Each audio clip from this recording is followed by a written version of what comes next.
104 square লাগে কেনেকে কৰিবা তুমি কৰিবলৈ হলে কি কৰিব লাগিব 104 ইনটু 104 পূৰণ কৰিব লাগিব হয়নে এটোৰ কাৰণে তোমাক বহুত সময়ৰ প্ৰয়োজন হ'ব হয়নে তেতিয়া যদি আমি এটা শৰ্টকাট ট্ৰিক লগাই দিও তেতিয়া হলে এই বস্তুটো কম সময়ত হৈ যাব তো কি কৰিব লাগিব প্ৰথম তোমাৰ যেটো সংখ্যা আছে ফাৰ্ষ্টতে 104 আছে না তো ইয়াৰ থকা সংখ্যাটো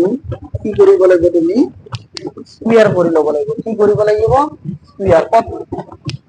এই শেষৰ দিনৰ পৰা অৰ্থাৎ 04 আছে না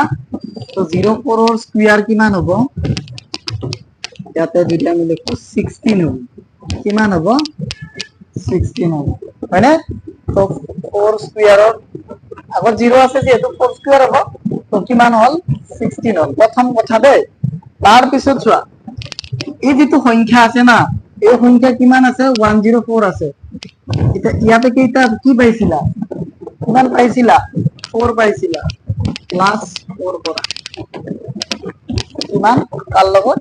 ইয়াৰ লগত প্লাস 4 কৰিছিলা তো 4 কৰি দিলে কিমান হ'ব 108 এইটো ইয়াৰ आंसर হ'ব তোমালোকে চাব পৰা কৰি